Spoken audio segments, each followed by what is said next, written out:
Alright guys, BLM here, back with a new video. In this video, I'll be ranking all of the double evictions from Big Brother US history. Now, I know I named this video Top 10 Double Evictions, but there's only 18, so we might as well run through all of them, even though obviously I'll run through the ones outside the top 10 a bit quicker. So yeah, obviously I'll be talking about all the double evictions. By double evictions, I mean the nights where two people went home. I will not be including double eviction weeks, as because at that point it becomes very arbitrary. And most of these rankings will be based on that second eviction, as obviously that is the meat and bones of the double eviction. So yeah, there are 18 in total, so let's get started off with the honorable mentions. Starting at number 18, where we have from BB17, we have the James eviction, which, I mean, it just sucks. I mean, there's literally no intrigue here. James doesn't even try to stay here. Liz wins HOH, Julia wins veto. James has no shot, he goes home. It's pretty boring. Now at number 17, I have from BB16, I have the Christine eviction, which is another one that's kind of boring. I mean, I guess it's kind of a blindside to Christine, even though it was well telegraphed a while back on the feeds that Christine was going to be going home here, especially after Frankie wins veto. So really, this is another pretty boring one. I mean, you'd have Christine getting booed, which I guess that's interesting to a degree. At number 16, I have the Raven eviction from BB19, and again, kind of a similar thing. Once Alex wins HOH, it's pretty clear that either Raven or Kevin are going home. There is some intrigue, I guess, in who Paul, Christmas, and Josh are going to vote out, though it should be apparent that it was going to be Raven, though Josh does vote out Kevin, so it did cause a bit of confusion there. But really, at the end of the day, again, Raven went home. Kind of obvious. At 15, we have the Elena eviction from BB19, and again, kind of bad. Probably even more of a predictable result, as obviously Elena was going to go home after Mark won the veto, but I did think it was pretty thrilling to watch Mark actually win the veto, especially coming into this double eviction where those two were the only people on the outs. So it was fun to see the underdog at that time win the veto and save himself, even though he just ends up going home the next week anyway. At number 14, I have the Jackie eviction from BB17, which is another kind of boring one. The only reason it's this high is because there is the fun of like Steve accidentally winning HOH and then like blaming his nominations on him being scared and all that sort of stuff. It's just kind of dumb, but at least it's something memorable from this eviction. At number 13, I have the Hayden eviction from BB16, and kind of similarly to the Elena eviction, again, Hayden's eviction here was kind of boring, but again, at least you have Donnie winning veto. I think that was a fun moment. And also you have the Cody being confused on who to vote for, so he ends up accidentally voting out Nicole. But again, Hayden goes home anyway, so whatever. At number 12, I have the Bridgette double eviction from BB18. And this one's, I mean, a pretty underwhelming one because like coming into this, Ollie was the biggest target, but his closest ally in Corey ends up winning HOH, ruining what could have been a massive double eviction. And instead, Bridgette just goes home. But there is the fun moments of Michelle thinking she's going home, so she makes a speech thinking she's going home, and then obviously she's blindsided into staying, and at that point she starts crying and everything. So I mean, there is some fun to this double eviction, but overall, again, kind of underwhelming. And at number 11, the final honorable mention here is the Brendon eviction from BB12. Again, another one that's kind of a predictable result. I mean, once Hayden wins HOH, target was actually Reagan. However, Reagan wins veto, and at that point, there's no other option. I mean, you have to get rid of Brendon. The reason why this one's so high, though, is because, I mean, I was a big Brendon fan in BB12 when this was airing. Then also, I always remember the moment where Brendon starts to figure out that he's screwed after Reagan wins the veto, and I don't know, I just find that kind of memorable. So now we're on to the top 10, and if you didn't notice, a lot of the ones that we've already been through are more recent double evictions. And BB16 through 19 was just a big slog of double evictions, where for some reason there just wasn't any good ones, and I really don't know why that is the case, but I do think every double eviction from this point on is a pretty solid one. I mean, even including the Brendon one, and even the Bridgette one's fine. But let's start off with number 10. At number 10, we actually have the first double eviction ever, and that is from Big Brother All-Stars. We have the Chicken George double eviction, and it's okay. I mean, like, the main thing here is we do have Janelle winning HOH, which is fine, but then Erica is the target, and the main thing that sticks out to me from this double eviction is the veto, where this is the first time Dr. Will really tries in the comp in this season, and he ends up failing spectacularly, where I believe he broke his thumb, or at least sprained his thumb. Attempt to beat Erica, but still loses. Yeah, Erica wins veto. George gets put up, and somehow they vote out Chicken George over Mike Boogie, which is completely mind-blowing, but they did it. So yeah, overall, not a fantastic double eviction, but still a pretty fun one. At number 9, I have the double eviction from BB8, and that is the Eric Stein boot. And this is a fun one for a couple reasons. I mean, I think once Dick wins HOH, you kind of know that Eric is going home, but there was some intrigue in the middle. I mean, there's Eric being forced to try to get Dick to put Danielle on the block by America. It was essentially just America really screwing him over there. And then during the veto competition, we have the incorrect color balls like falling into Jamaica's tube or something, and her freaking out because the judges were saying she was disqualified. That was fun. We have Zach winning the veto and him making one of the dumbest moves in the history of the show, where instead of using the veto on one of Eric and Jamaica, guaranteeing that Danielle Donato goes home, he decides not to use it and goes into the final four with Dick and Danielle, where obviously he ends up losing to them. Where if he had used the veto, he would have been in a much better spot. Though still a faulty one, as obviously Eric and Jamaica probably would have been more loyal to each other than to him, but still he would have had more of a shot to win. But yeah, I mean, I find it a fun double eviction. There's some fun moments overall, but still not the strongest one in the world. At number 8, we have the double eviction from BB10, and that is the Ollie eviction. And the thing that stands out for me from this one is the HOH competition, where we have Keisha and Jerry actually tied on the tiebreaker, which is pretty fun. But after that, you do get pretty predictable results. Ollie does go home. There was really no question that was going to happen, especially after Dan wins veto. But I do love the moment where Ollie gets evicted and he gets up before she even says the results. It's pretty great. So now at number 7, I have a more recent double eviction, and that is the Brett eviction from BB20. And this was a solid one. I mean, again, I think we had been on a streak of really terrible double evictions. I think this was a pretty solid one, though, again, kind of underwhelming. Up to this point in the season BB20, we had been waiting for the breakup of level 6, and for this to just happen during a double eviction week kind of took out all of its luster. I mean, Brett was kind of the underdog of the season at this point. I mean, he didn't know it, but he was definitely down in the numbers. He was a pretty predictable boot for this double eviction, like from a live feed perspective, as it became very clear that Tyler was getting Angela and Casey to become more anti-Brett, and they were planning on targeting him here. But when Tyler initially puts up JC and Sam, obviously Brett still has no idea what's going on. It's not until Angela wins the veto, and then we get the dumb 1 step ahead, 2 steps ahead speech, which is, again, whatever.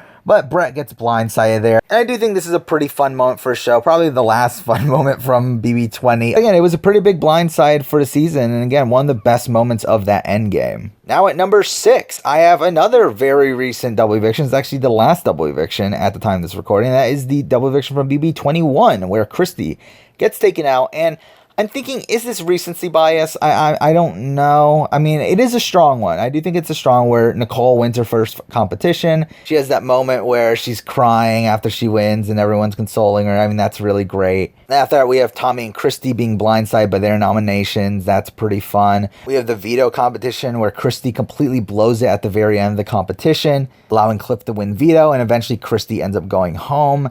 Again, it's a very solid double eviction. I don't know if it's one that'll stand the test of time, but at the time that I'm recording this, not too long after BB21, it does stand out as relatively memorable. Now we're at the top 5, which all come from BBs 13 through 15, which is kind of a strange thing. I really feel like that was the peak of double evictions for me. Let's get into talking about them. At number 5, we have the Ashley double eviction from BB14. Mike Boogie goes home in part 1, and that causes Frank to be very confrontational during this entire double eviction. That's really what makes it stand out to me. We have Ian accidentally winning the HOH, which is pretty fun. He nominates Frank. Frank freaks out on him. And like when Frank wins veto, he's like yelling at Ian, which is really fun. I mean, this entire double eviction is really great in my opinion, especially where now Ashley is the target of all people and Joe is put on the block as a pawn, and then Joe's speech where he doesn't even speak, he just does hand motions. It's really fun. And then Frank just continuously fighting for Ashley to stay, and obviously it doesn't end up working. I don't know. I really like this double eviction. I do think this one holds a special place in my heart, especially because I was a big Frank fan at the time. And this double eviction is just filled with so many great Frank moments. But at number 4, we have the other double eviction from BB14. We have the Joe eviction. And I think this one doesn't play out as well on the initial watch. I think what makes it great is the following episode where you find out all the context behind everything that happened here. And that makes it so much better because like just watching the normal double eviction, it's like, okay, Ian and Joe are on the block, blah, blah, blah. Ian wins veto. He's probably there as a pawn. Okay, Dan puts up Danielle. It's like, okay, obviously Joe's going home, and he does. And again, it's like, it just feels like a very predictable double eviction until you realize that Dan was actually targeting Ian the entire time. Ian wins the veto, saves himself, and then Dan decides to target Shane. He's telling everyone that, okay, he's going to target Shane until Danielle tells him not to. And Dan decides to change his mind, puts up Danielle up as a pawn, and Joe ends up getting taken out. Again, like the actual events there are really fun, but I do think the Joe boot itself is a bit underwhelming, and that's kind of why it lands here at number 4. Now at number 3, I have a double eviction from BB 15, and that is the Elissa eviction. And I expected this to be higher, but there's a few reasons why it's not. I mean, obviously, if we're including parts 1 and part 2 of these double evictions together, I think this is a very strong contender for being number 1, because like you do have the Amanda boot, which is really strong. It goes to a tie. Andy flips on her. Elissa is unsure somehow of who flipped on her, which is really dumb. Though I think a lot of people give Andy credit for tricking McCrae, but McCrae openly says in the diary room that he knows that it's Andy that flipped on him. But something I do give Andy credit for is convincing McCrae to not go after Andy or Spencer or any of the exterminators. He instead goes after Elissa. Keep with the majority for some reason, even though he knows the majority just went against him. It's really a dumb move, but it is a masterful play from Andy, and this is one of the best moves in Andy's game, and to be honest, probably one of the best moves in the history of Big Brother, where through this, he's also able to convince Elissa that McCrae flipped on Amanda, all while making Elissa the social pariah of the house, making her the easy target there. So again, the double eviction does start off with the underdog winning the HOH in McCrae, and you thinking that, oh, he's going to make a big move, he's going to take out one of the exterminators, but then he just doesn't. And there's a lot of arguing going on during this double eviction as well. Obviously, that's not shown until the next episode, but that's pretty fun as well. Overall, really fun double eviction. Some of the best gameplay in the history of the show from Andy. Some really questionable decisions from Elissa and McCrae. So this double eviction is a pretty memorable one to me. But at number 2, I have the other double eviction from BB15 in the Judd eviction, which to me is slightly better. I think what's better about this one is that it's more of a viewer blindside. It's more of a blindside to the casual audience. And I mean, I was watching the feeds this season, and I do remember that Helen and Amanda and Andy and them were all talking about getting rid of Judd at this point. So I wasn't as mind blown as many others when Judd was taken out.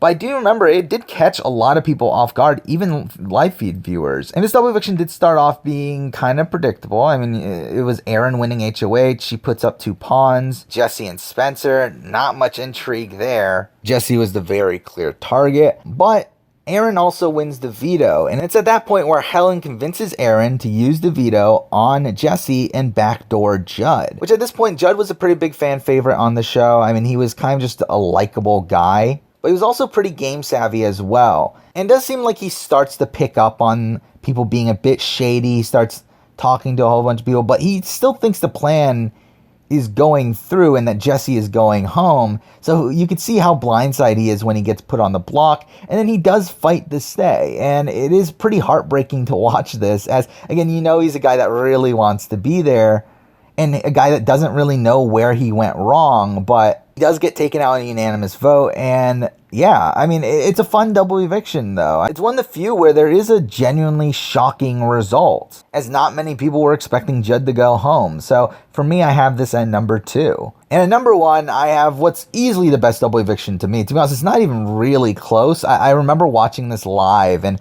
how mind blown I was at the time when watching this. And that is the double eviction from BB13, where Jeff gets taken out. And I mean, this season, I know a lot of people don't like BB13. I'm definitely a defender of it. But it is kind of a strange one here. I mean, this is definitely the peak of the season where a lot of these bigger players get taken out, and Brendon and then Danielle. And then here, Jeff gets taken out after Shelly flips on him, who had been like one of his closest allies the entire season. Again, the lead up to this double eviction was really great too, where Danielle was able to flip Shelly. And there was a lot of fighting before the first part of the double eviction where Jeff figured this out and confronted Shelly and Adam and all this stuff. A lot of stuff going on there. But then during the actual double eviction itself, we have Kalia win HOH, one of the few people not in the majority there, and she puts up Jeff and Rachel. And we have Jeff being really, I guess entitled is the word. I mean, you definitely have this sense in that season that Jeff feels like he's going to win, that he feels like he's won the game already. So it's like when he gets nominated here, you can just see how pissed off he is. And especially after he doesn't win the veto, where Portia, of all people, wins veto. Someone who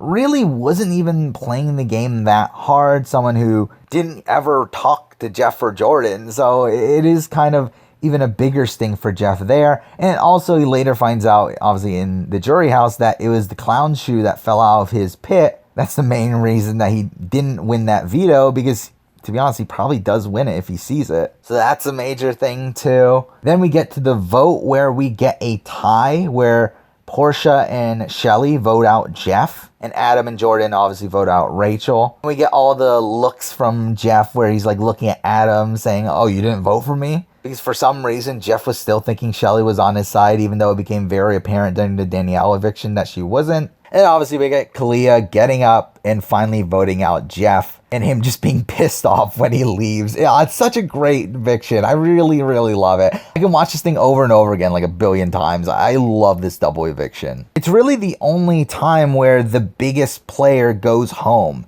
I mean, again, I think if Paulie went home in the BB18 one, which was in the cards there, I do think that could have been on the same level, but there's never been another time where the front runner to win the game goes home during the double eviction, and it happens here, and it's really, really fun. So there we go. Those are my rankings of the double evictions in Big Brother US history. I do also plan on doing a video for BB Canada, but BB Canada actually has some really strong ones despite there being less seasons. That is the video. That is every double eviction in Big Brother US ranked. Thank you for watching.